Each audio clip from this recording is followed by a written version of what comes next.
This is a Wild Games Production podcast.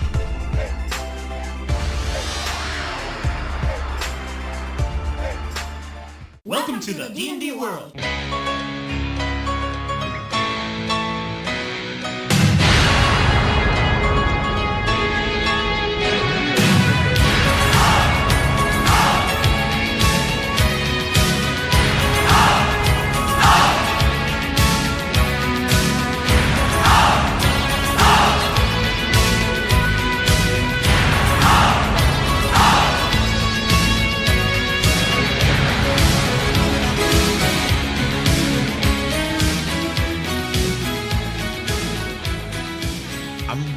And I've talked about this on the show a lot, but I only use game science precision dice. I got suckered in by the Colonel in his YouTube video. It's like, gather round everyone. I'm Colonel Luzaki, and I'm here to tell you about randomness in manufacturing and how all your dice that you've been using are crap.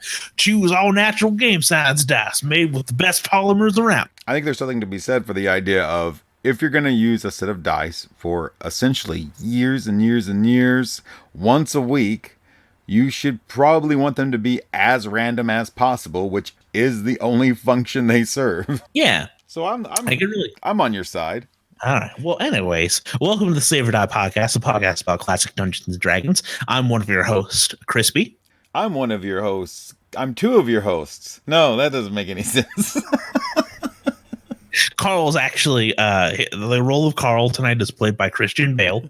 We're doing The Prestige. That's the kind of movie that stage magicians watch and just... Bro, it's just like it, like me and my twin brother, we were running scams in Atlantic City. How dope was it when Michael Caine explained to the little girl how the prestige works? She talks about the magician's code. That's how I live my life. I apologize to anyone who listens to the show in New Jersey. You can write in with your concerns to questions@saverdie.info. Jeez. All right. Yeah. That's all right. We'll jump back in here. Yeah. I hate everything right now. What is Jesus? Just got to get the giggles out. No, I mean, I don't know. The whole concept of podcasting seems stupid right now. And then Carl left the show. All right. And Carl, what have you been doing since we talked to each other last? Stuff, things. Is this stuff. The gaming? Is this the what have you been doing in gaming? Yeah, what have you been doing? I ran 14 hours of Keep on the Borderlands at the Northeast Arkansas Game Fest, which is a charity event that my brother and sisters run. I mean, since we last talked, I ran D&D on stage at another con. What? Yeah, I ran... That's one I didn't know about. I ran a live D&D game at the Expo Hall of SpaCon, which is a gaming convention in Hot Springs, Arkansas.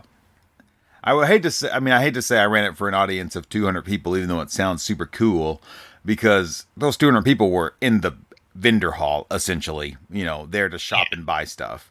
But I did have a pretty sizable portion of them come and sit down and watch, and I had zero problem getting people to volunteer to come up and play the game. I was kind of worried I was going to have to convince people to give it a try, but I literally had people running to the stage to get to play D&D live in front of a bunch of strangers. That's pretty cool. It was amazing to me as somebody who isn't quite yet used to the idea of D&D being cool. Yeah, I'm a little hesitant about D&D being cool still.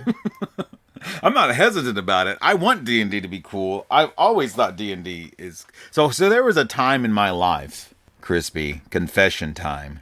There was a time in my life where I thought maybe I was getting to be too cool for Dungeons and Dragons.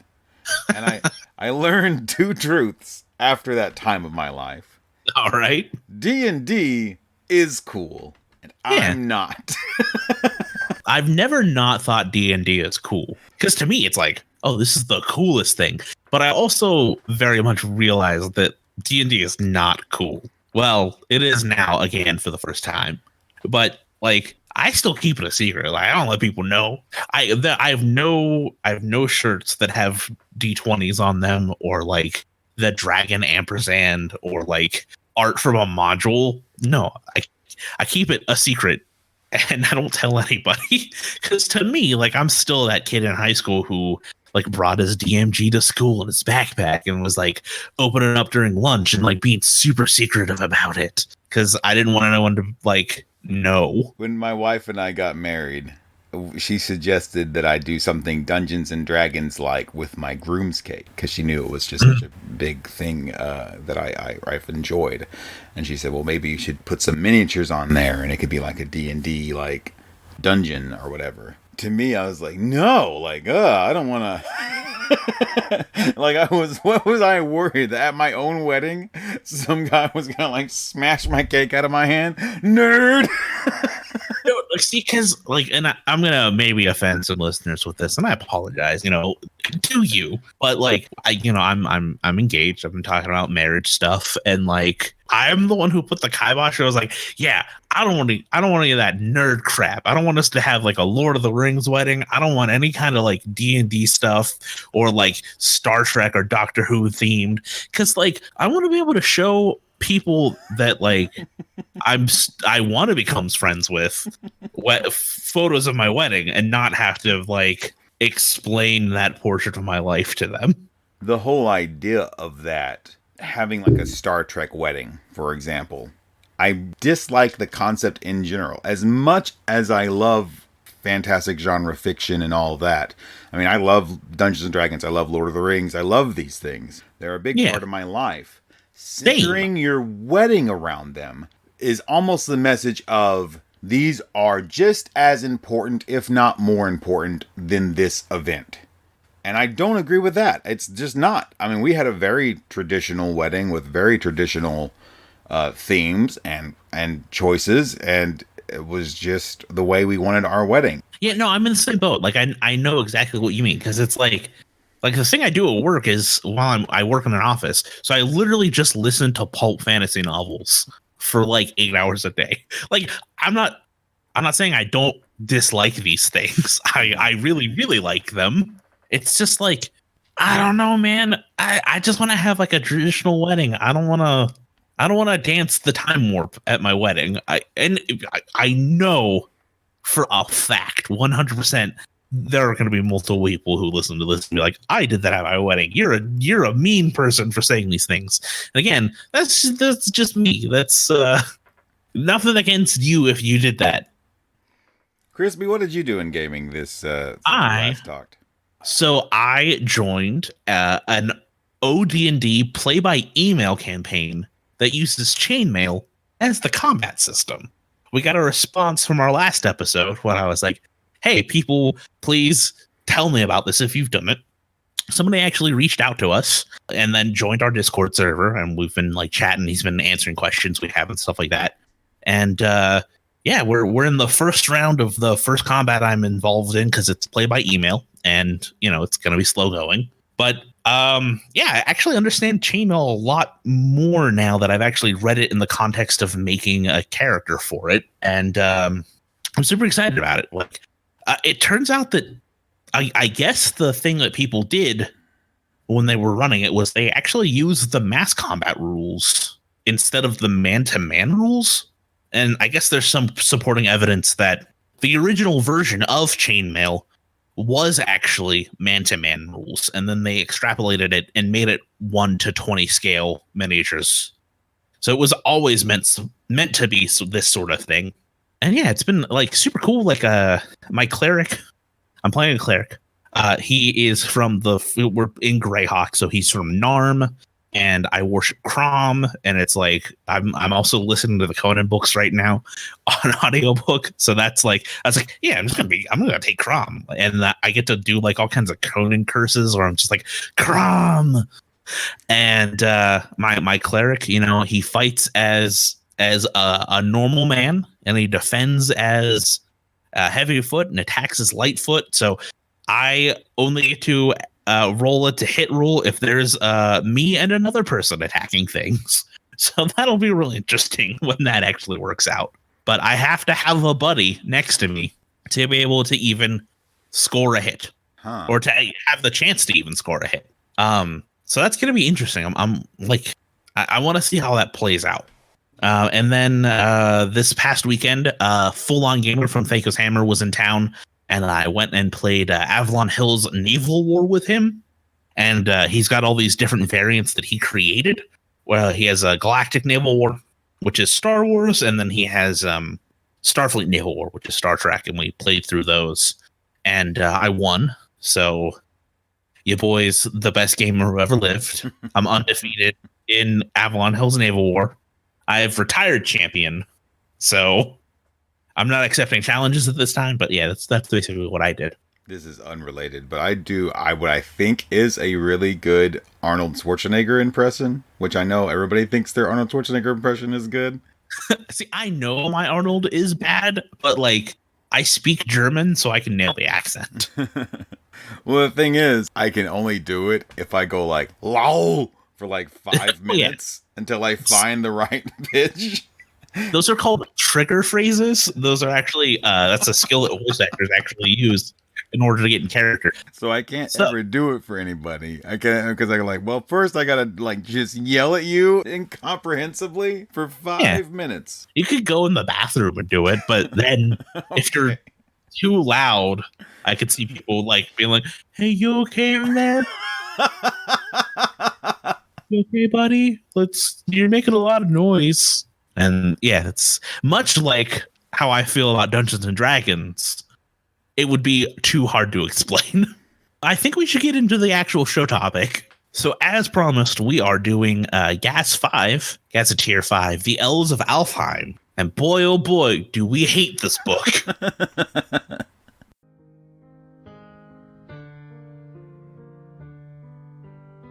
Are you enjoying the show you're listening to right now? Great! Why not head over to patreon.com/WGP and support that show for as little as $1 a month.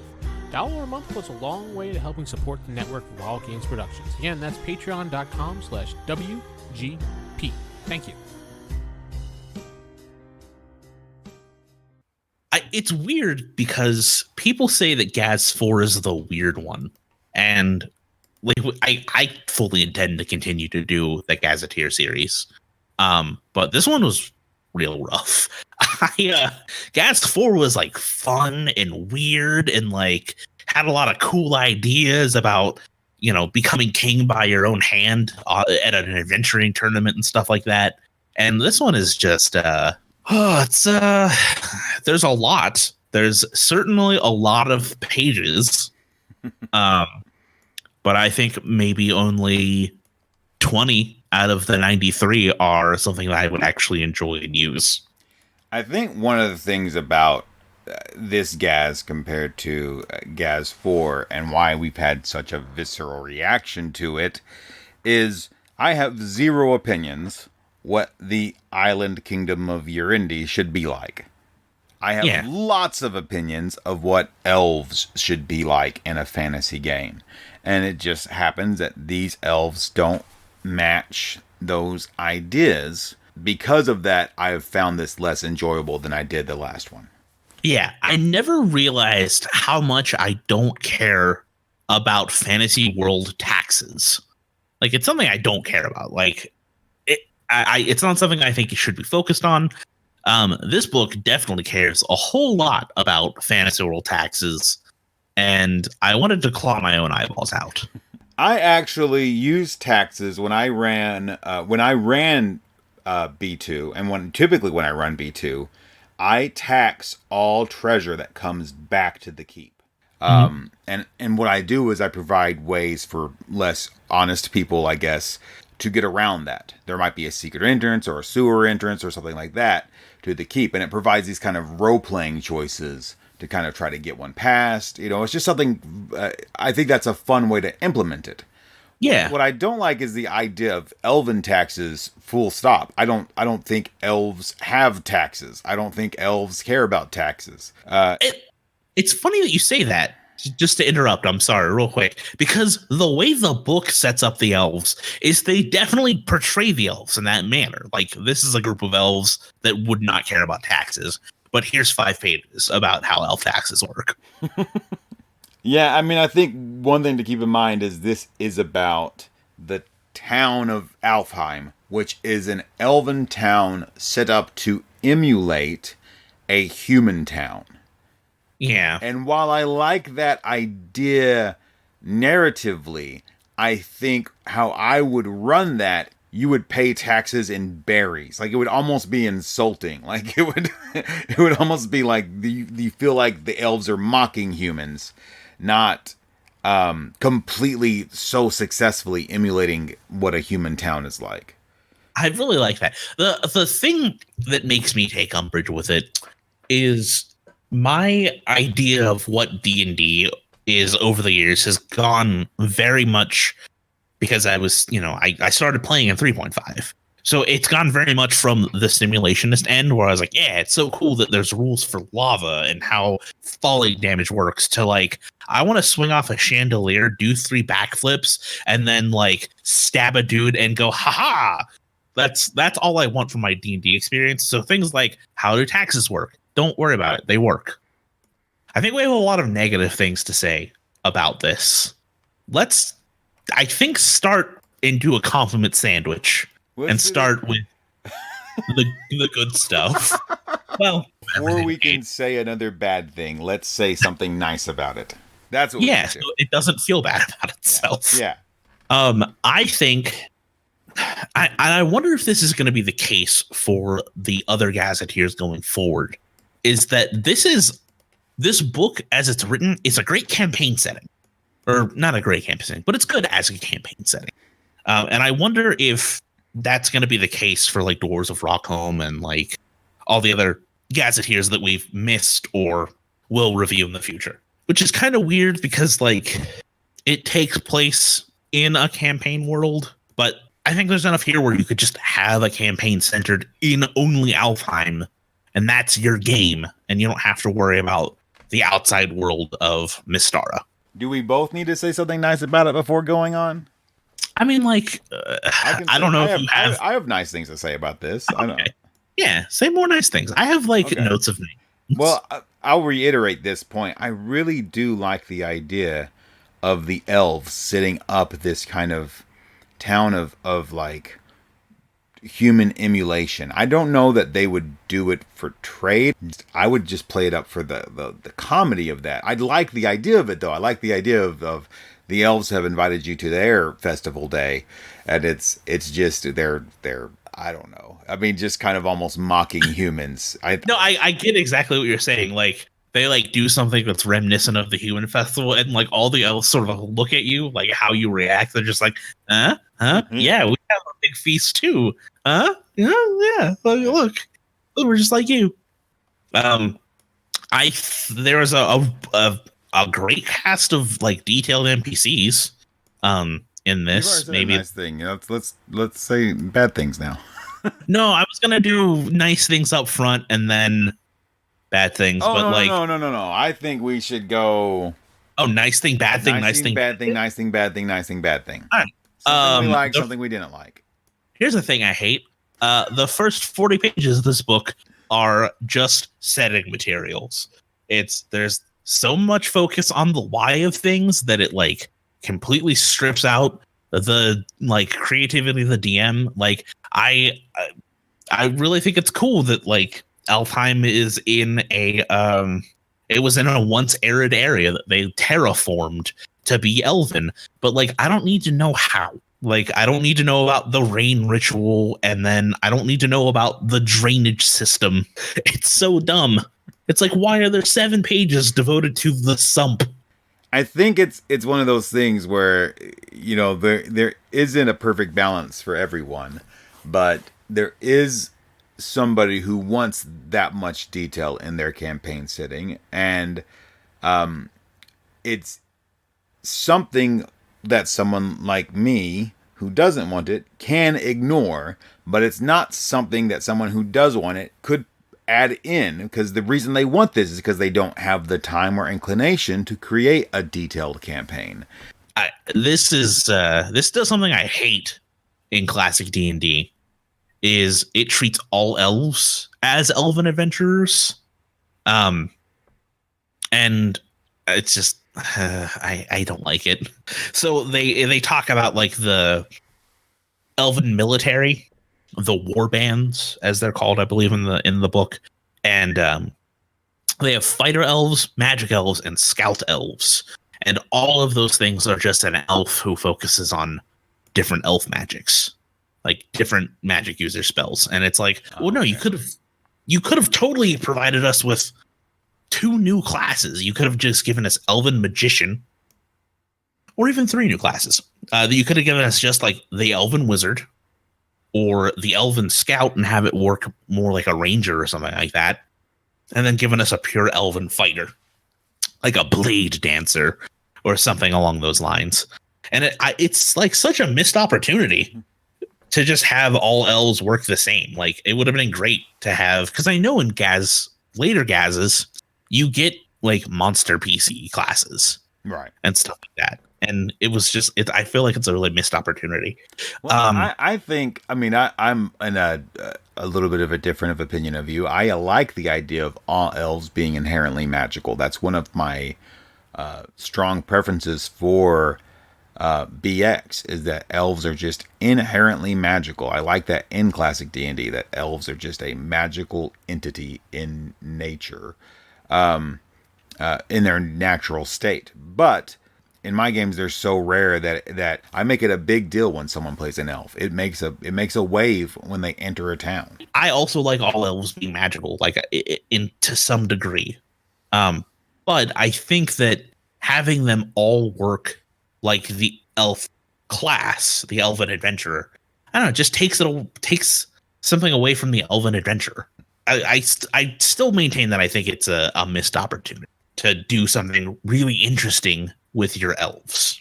I guess like maybe it's because this came out in the Beckme era, where I feel like a lot of the weird fantasy elements that were kind of in the roots of even in BX and definitely OD&D were dropped, and it sort of became corporate D&D.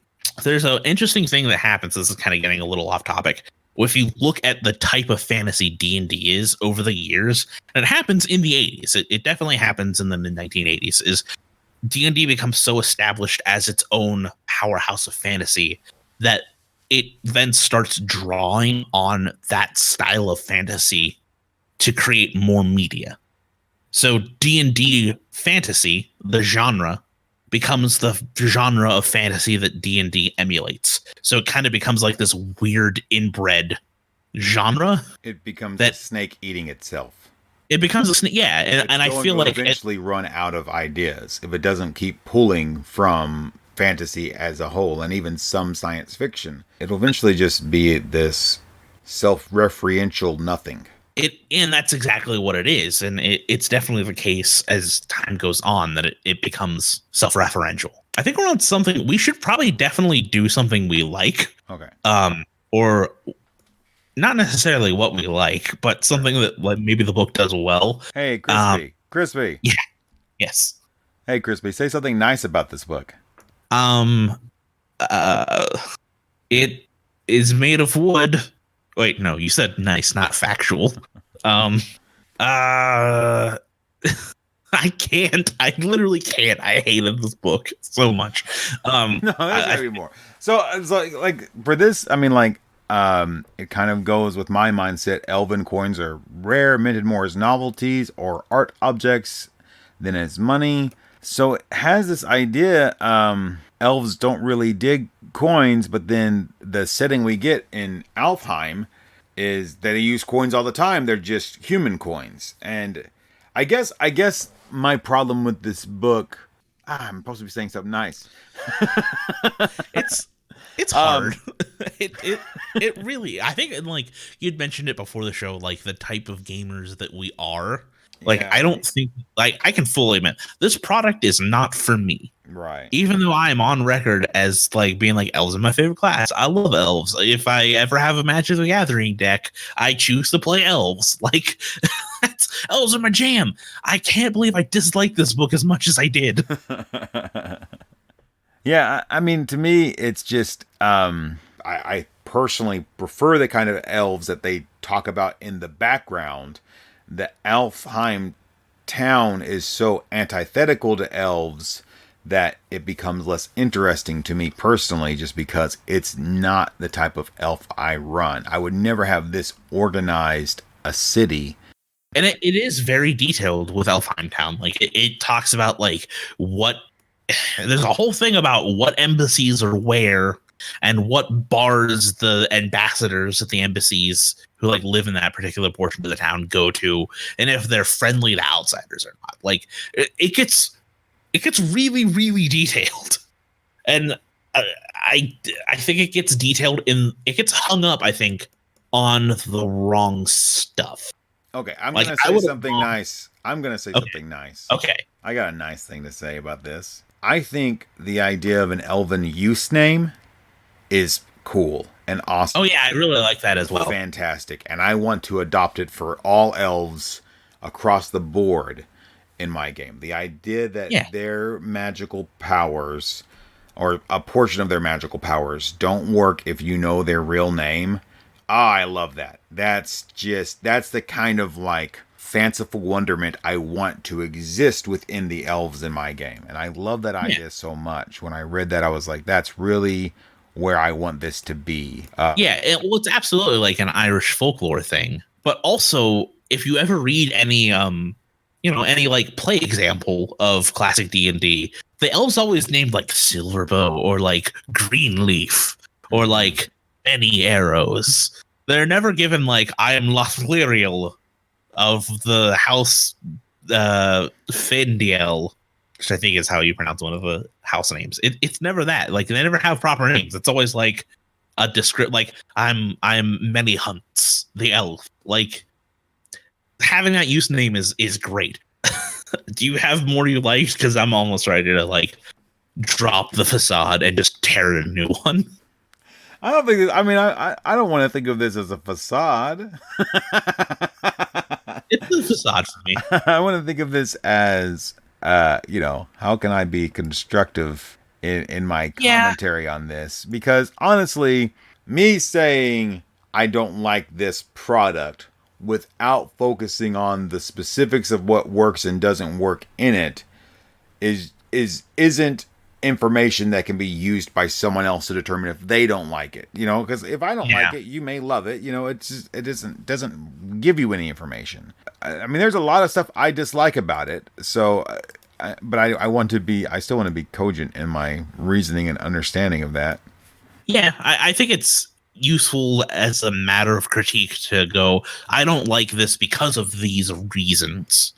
And like, I don't know, you can listen to old reviews that we've done since we took over the show, and we're not negative people. If anything, we're like super positive about these products, but this one is a stinker.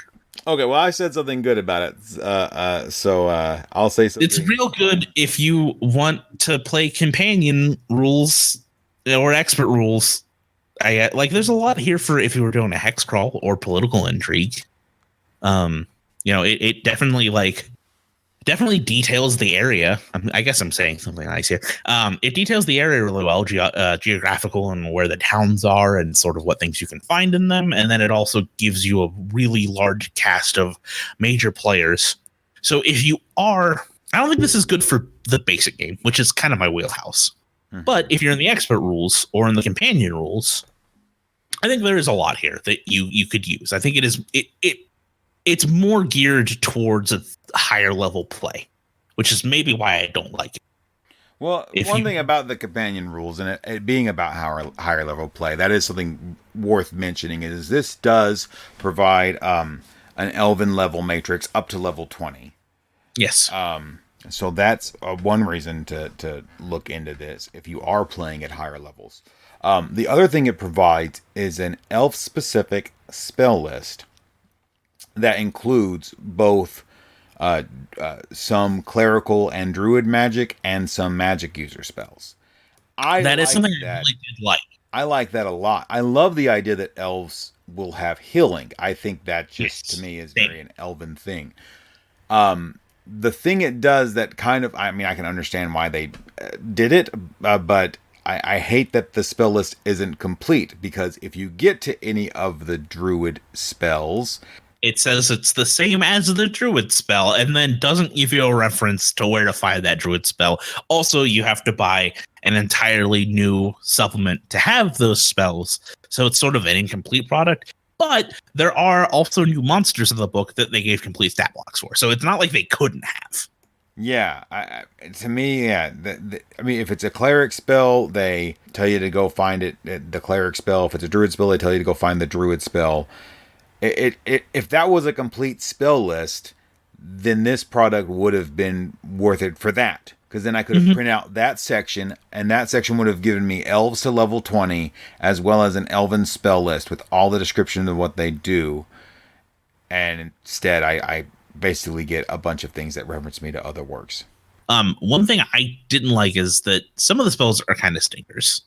Like, they're not great. Like, I would never take Analyze. It doesn't perform the function of how I think a magic spell works in Basic, where it breaks the rules or gives you a resource for some kind of temporary time. You know, like a light spell gives you a torch that doesn't weigh anymore, doesn't do anything in your encumbrance, that lasts for, you know, the same amount of time as a torch does. So eventually you get continual light, which gives you a permanent torch, or, you know, levitate or floating disc, you know, something that lets you kind of bend the rules. Analyze is just like testing out how a magic weapon works. Plus, I would have rather, if they were giving me AD&D-esque spells, I would have rather they just put Identify in the game over Analyze. And maybe I'm over analyzing that. Got him. But yeah, some of the new spells were just like, eh. I'll read Analyze here, I think, so people get an idea of what I'm saying. It is a first level spell. It has a duration of 1 round. It's got a range of self only, or touch only rather. And it analyzes 1 magic item. It says an elf using the spell can handle 1 item and learn the enchantment on it. Helms must be put on, swords held in hand, bracelets put on wrists, etc.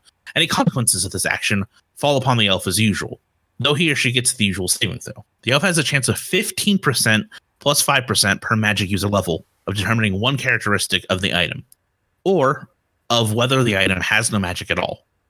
The determination is not exact. Pluses on weapons can be characterized as many or few.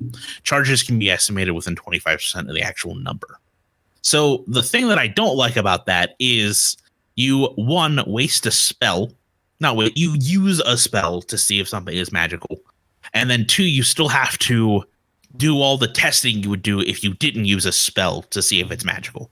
So if it's cursed, you can cast Analyze and like put the helm on, and then boom, like now your alignment is changed, and you're also out a spell for the day.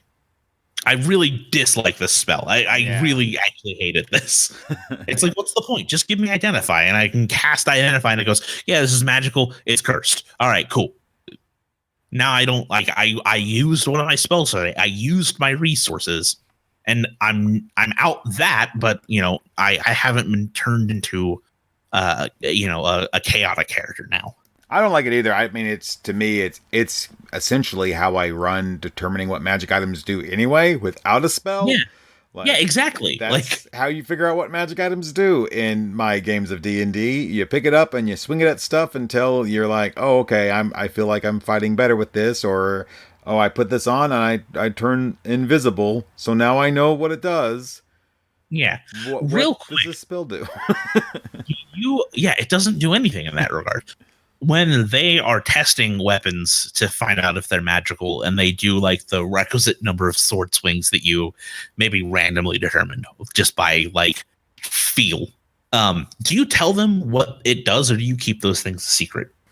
What I typically do is, if somebody enters into combat with an item that they suspect to be magical, and I give a lot of evidence. Like one of the ways I place magical weapons a lot of times in my games is it'll be in a tomb full of skeletons, and all of the skeletons will have rusted swords, ancient rusted swords, and one will be pristine and clean.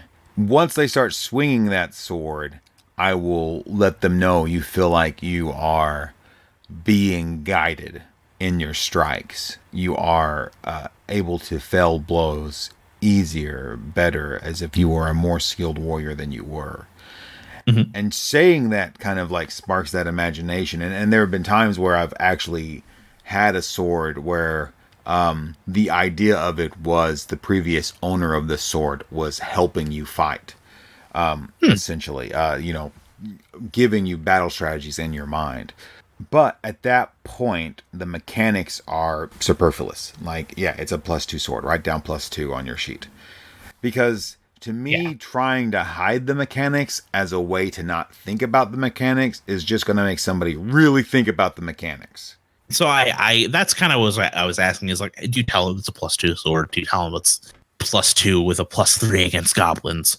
I know like previous hosts have been like, no, you keep that a secret. But I have a lot going on my side of the screen that I'm going to forget that your sword is a +2. So I just tell people. I'm not worried about forgetting about it, but I do think it's just I think it's silly to keep it a secret. Task. I think essentially what you're doing making is more work for yourself. No, I mean, I think you're actually making a less immersive experience because of it. They're not. It's not a +2 sword. It is a sword which guides your hand and helps you strike better. +2 is outside of this discussion. So I just have that conversation outside of the game world. I give them the in-game description that is interesting, and then I go above the game world and say, it's a +2, write that down. Yeah. That's not part of the narrative. I know people like to keep that a secret, and it's just like, but why though? I don't like. Clearly, if you fall into the tomb full of skeletons and all of their blades are rusted, but this one's pristine, guess what? You found the special sword, and that's the cool moment. It's not the cool moment. Isn't like you have a 10% better chance of hitting, and your damage does 15.37% more damage. Well, here's what happens when you keep it a secret. Then every time that die rolls, they think about the fact that they have this secret bonus they don't know, and then they say, I roll a 15 plus whatever the secret bonus is, and then you say, okay, that hit. Oh, well then, if that hit, I can do math. I'll figure it out. Oh, it must be a +1 sword, because that normally would not hit an armor class of this. I mean, it's just it's worthless. It's a waste of time. Just tell people this is. We're on the same page then. Yeah. With that, this sidetrack brought to you by grumpiness. Let's get back into it. Say something nice about this, Crispy. I liked the elven swords, which are, we talked about this before the show, and I was like, I hate when you get a magic item that isn't a magic item. This is like one of the few things where it's just like, I wouldn't have them be magic. I wouldn't have them like be magic for overcoming like resistances and things like that against like undead or ghosts or werewolves. But they have like oak swords. They're basically like when you go to the Ren Fair, you buy like a sword for your kid, and it's just like it's like a wooden practice sword. Yeah. They have those that are made of oak, and they do a d6 +1, and I think that's really cool. I really love that idea.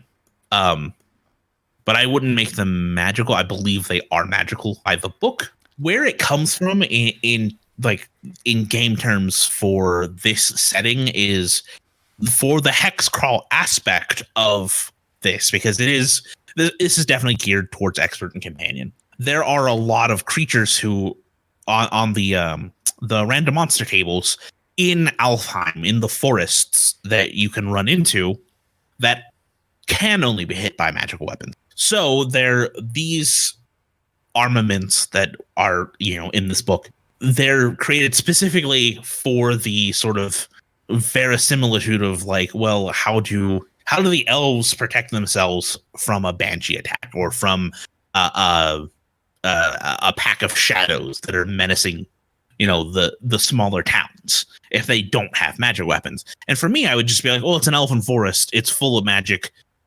Elf warriors on patrol have magic weapons. So they do have the +1 to hit. And it's like, all right, sure, there are slightly more +1 longswords in the world, but they have elven longbows, which kind of do the same thing. But they just look like longbows, and they have elven arrows that are stone-tipped arrows that do the same thing. But none of them are they're just arrows. It's just a bow. It's not like a weird ironwood sword. And the ironwood sword is way more interesting and cool to me than an arrow that only exists to overcome damage resistance.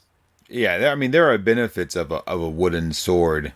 Oh, rust monsters. Yeah. This property of it is interesting regardless of whether it was magical or not. I mean, obviously a piece of wood that you can fight a sword with is magical. Yeah. I mean, it's just, there's got to be some sort of mystical nature to it. I mean, the fact that you could fight a monster in the water, drop it, and it be floating next to you, that's a benefit of a wooden sword. Yeah. All the different clans have different sword hilts and different arrow fletchings. I thought that was a neat thing. I would like Alfheim more if it was just a book of different elves that you can plop into your campaign world.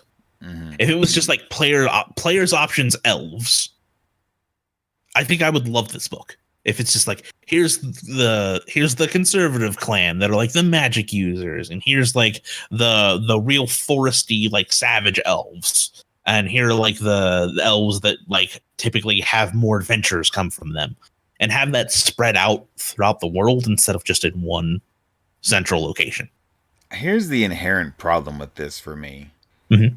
So I'm setting up my game, and I even if I were someone who was into the idea of having a huge elven city, I like the idea of having a huge elven city, and I'm setting up my game, and we've traveled through the human lands, and we're crossing the plains, and I go, and you're about to visit the realm of the elves, and they're like, oh, this will be cool and different, and then they get there, and there's dwarves and halflings and humans and elves, and the buildings look like human buildings, and the layout is pretty much like a human town. What's the point of having the trip to the elven lands and the elven city if it doesn't feel different? I think you hit the nail on the head, because all of my complaints about this, for the most part, are they refer to Alfheim Town. It's garbage. Alfheim Town is such a dumb idea, because it's just they needed a city for trade, so they made it a human city. And it's well, no, they don't need to do that. Maybe they don't. They're self-sufficient in every other regard. Right. They breed their own animals for hunting. They create their own goods to barter through one another. They don't need Alfheim Town. I don't understand why it's even there. And the 40 pages or so that I complained about that are just elven politics and elven taxes and elven trade guilds and the makeup of the town and the different quarters that are country or race specific are all complaints about Alfheim. There's the stuff with the clans I really like. The tree of life stuff that's in here, I don't care about that much. It's interesting. It's not what I would do with my elves. But even the clan interactions are interesting. But so much of the book is devoted to Alfheim Town. I would not use it. There's a lot in here that I would steal. I know I've repeatedly said I hate this book, but I do. But there's a lot in here that I would rip out, and just they're good ideas. They're just really poorly executed. So let's talk about a couple of NPCs in here, because that's something that honestly anybody could use for any setting. Yeah. I liked, even though I don't like the fact that he's in Alfheim Town, I like the little halfling rumor monger. Oh, Benji Frankfoot? He's a halfling in the elven town of Alfheim. I like the idea that there are people who kind of just deal in news. And it's a good way to get the players to get to know a character. If this character kind of just has the scoop, has the information that you might need as somebody who is an adventurer, or maybe information about a person you are investigating. That's something you could pull out, just have the stat block in the notes. I will say this does provide skills for all of the characters, which is not a part of the game I use. But if you do use skills, all of the non-player characters have that listed on them as well. I really love all of the use names that they used for the different elves. Like there's an elf called Brightsword, and that's the most metal name I think an elf can have. There are a lot of NPCs in this book. A lot of NPCs. It's like 20 pages. It's like 20 pages of NPCs. So this, I don't necessarily want to approach this, but I'm going to go ahead and say it and see where it goes. All right. One of the things, like when I was looking through this book, speaking of the non-player characters, that I was like, this is not my kind of Dungeons and Dragons, is Urgum the Quiet. Urgum the Quiet to me is like the antithesis of the way I view D&D, because there is there's an orc chapter of the city. Yes, there's an orc area of Alfheim where orcs live and hang out in Alfheim. What? And it's completely the antithesis of the way I view the game, and I think bad for the way that the game handles culture. Yeah, well, weren't the orcs of Alfheim? That's Gaz 5.5, the orcs of Alfheim. The orcs of Alfheim were like former slaves that got set free, and then some of them were like, we want to stick around, and then the elves were like, yeah, these guys are pretty cool. We'll give them their own chapter house. But they have essentially the slums. Like, everything about it is, I think, the absolute wrong way to approach this issue, if you were going to approach the issue at all. And I think the right thing to do is just to make monsters monsters, and they don't have a culture or a society or a structure other than violence. They're not a people that are disenfranchised. They are these creatures that are the extension of an evil will. I think anytime you try to apply a real world culture to these things, you're really muddying the issue in a way that to me seems to be making it worse, not better. If orcs are just another culture that can be redeemed and could be taught to integrate, whatever that even means, which I think is just a gross way to approach it, then what you've done is make every single adventurer you have an absolute just evil human being. I mean, you're essentially emulating the Crusades at that point, which I think a little bit of D&D is, but I don't know. In my game world, orcs are spawned, not birthed. They are just monsters, and so are most everything else you come across adversarially. I think I've covered every negative thing I wrote down so far. Let's go ahead and cover the adventures section, because the adventures section essentially allows you a lot of mini adventures, small adventures, but there's an underlying plot to all of them, which is actually in it called the plot. Like, because the Shadow Elves have the plot to take over Alfheim. And the Shadow Elves are mentioned in this, and they're in another module, and they end up getting their own gazetteer later in the series, so we'll be covering that at some point. Okay, yeah, because like I didn't know that the Shadow Elves had their own gazetteer, and I was like, this really kind of like, for the book that's about elves, it just really kind of hand waves Shadow Elves. They're mad because, all the elves went on this like trip to go find a new homeland. And the Shadow Elves thought the world was coming to an end, so they burrowed deep into the ground. And they're mad that no one ever came and like got them to like come join Elven society. So this book has all these kind of mini adventures, and within it is the overall arcing adventure of the Shadow Elves that will take over Alfheim, and It allows you. It even says you may need to adjust things depending on what other adventures have been made. If there's a companion module 7, I think The it is. Tree of Life. Yeah, CM7. Has been played, then things may be different a little bit. And I like the idea that it has a bunch of connected modules with an overall story. They're brief. To me, this is some of the most content heavy portion of the book, as opposed to just setting. There's one thing in one of the modules I really want to address, and it's the orc hunt, or the orc section of Alfheim, as strange as that is to even exist. You can follow them and get to their orc inn and hide out and observe, and it does what I just want to talk to everybody now who runs classic D&D and has thieves in your group. Never run this situation this way ever. And this is the way it tells you to run, hiding from people who are not thieves. If they're a thief, you roll a percentile roll. If they're not a thief, they have to roll under their dexterity or intelligence. Oh, that's awful. That makes your thief just useless. Now, unless the fighter has they get a negative 3 on the roll. They get a negative 3 on the roll, which would mean a 6 dexterity fighter is equivalent to a first level thief.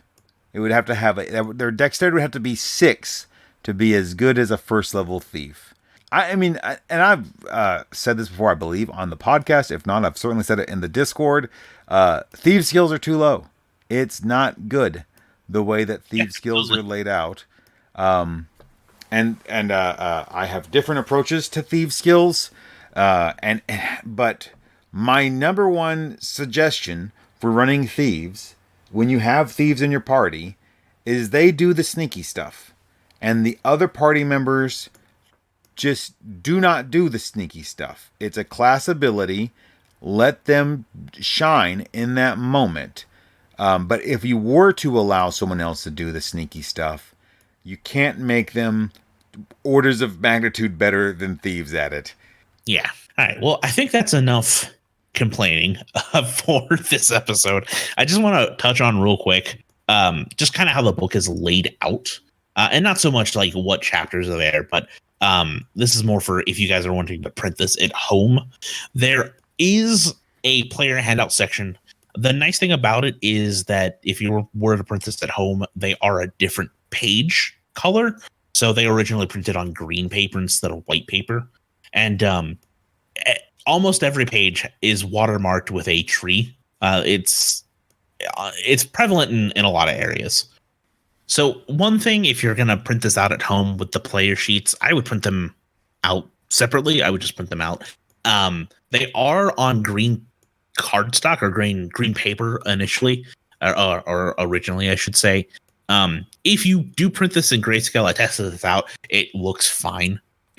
So if you're printing it full color, because the book is, I guess, technically full color, there's color on every page. That is something to keep in mind, that you would use a lot of ink. But if you wanted to print out the player section in grayscale to have as a player handout for your players, it does print out really nicely at home.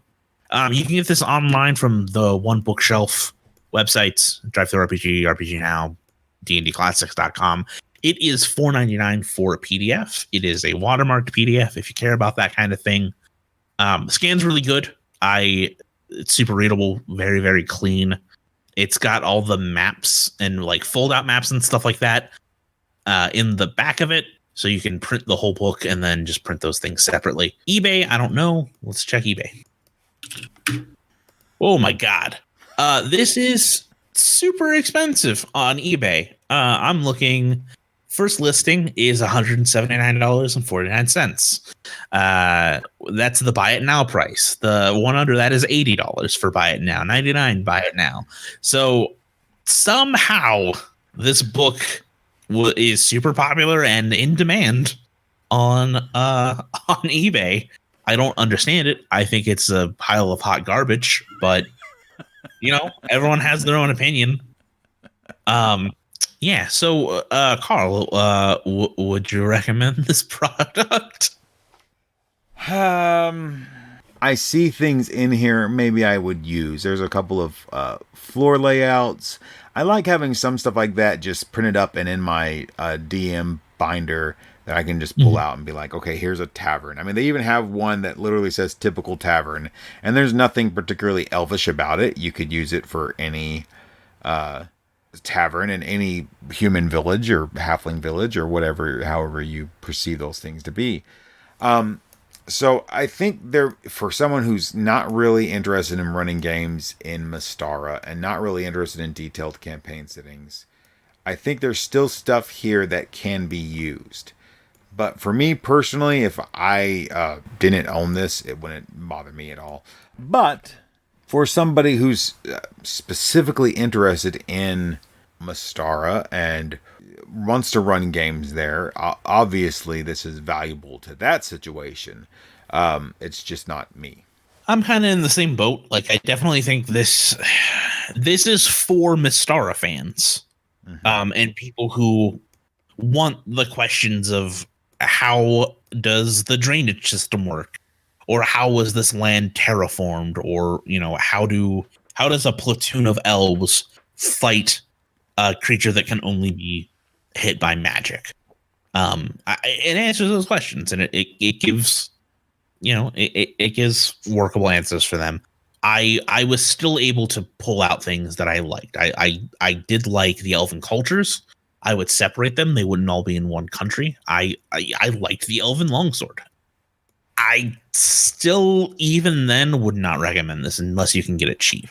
If you're a collector or a completionist, and you're willing to pay those big eBay bucks, good luck to you, I guess. I would not recommend this unless you fit the very specific criteria I just outlined. I think that'll be it for our review. Real quick, let's give you places where you can find us. You can find us on our Discord, the OSR Gaming and Wild Games Productions Discord channel. We'll have a link for that in the show description. If you have any emails, comments, things we missed, if you think we're totally wrong and bonkers and you think this is just the best of the gazetteers, even, give us write us an email, questions@savordie.info. You can reach us on Facebook. We're on there as well. Save or Die Podcast Immortal Edition. And I think that'll be it. Carl, I am going to read an email this week because we did get one that I liked. So this comes from John Salway. He says, "Hi, folks. In the last Save or Die side adventure, you asked us to email you and let you know if we liked the show." Yes. Well, thanks, John. I'm glad you like those side adventures. I do appreciate the email feedback we've received on side adventures and having a couple of short episodes here and now. The one Courtney and I did got a lot of positive response. The one Chris and I did got a lot of positive response, not only in emails to us, but on various social networks. Speaking of which, OSR Podcasts is a social network that Vince has started on MeWe. So if you are part of that group that has gone from Google Plus over to MeWe, look for OSR Podcasts on there and join the discussions that we're having on there. I'm in there. I haven't seen you on MeWe yet. I'm on MeWe. All right. I'm there. I'll have to look. I'm palling around on the MeWes. The Iron Realms podcast also wrote in and said that he really liked the side adventure as well. So. And I really like the side adventure. I thought that was a great. The one you did with Courtney was really great, and I like the one you did with Chris. But I listened to it at work, and I don't remember anything you guys said. I'm really sorry. But I think that's gonna do it for the show this week. As we have said and posted on social media. Hold on there. Oh. Hold on. Hold the phone. So, Crispy. Yes. We've been doing this bit for a while. Yeah.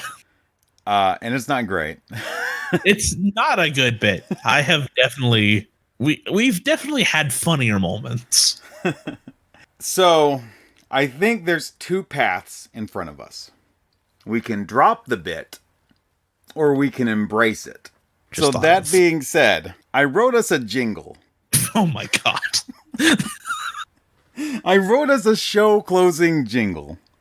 All right. Now I haven't actually written it down. I'm doing this Jay-Z style. Jay-Z never writes any of his songs down.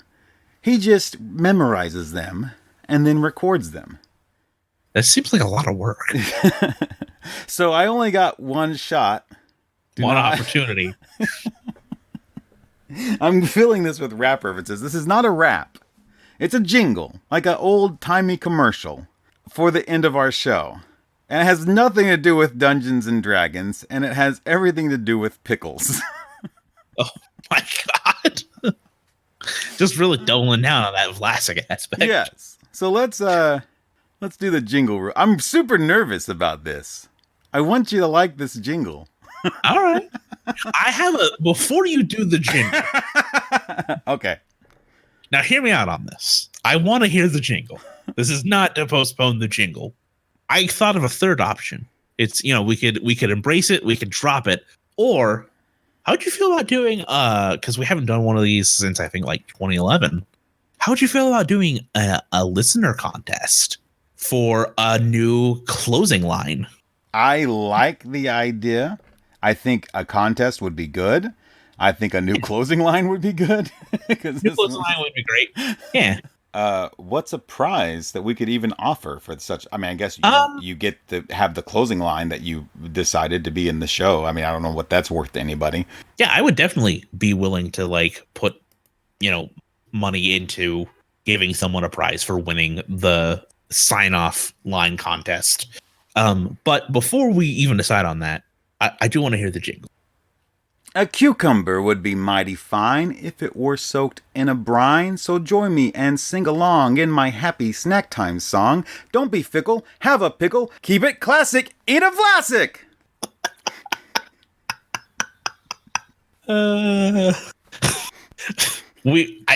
I was expecting it to be set to music.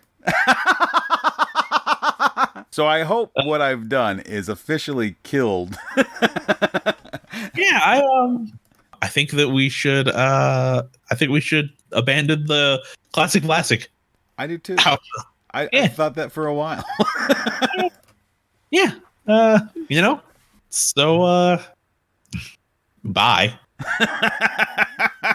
From now on, our sign off is bye until somebody submits something that wins the contest. All right.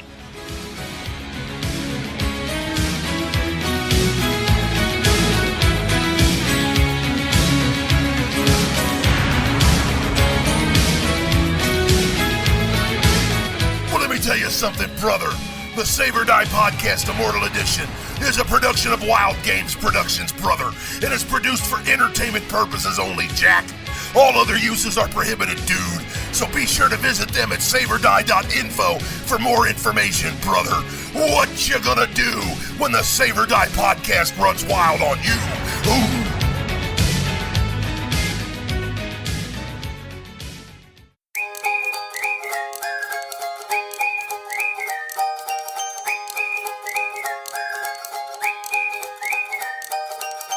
A cucumber would be mighty fine if it was soaked in a brine. So join me and sing along in my happy snack time song. Don't be fickle, have a pickle, keep it classy, eat a Vlasic. Don't be fickle, have a pickle, keep it classy, eat a Vlasic.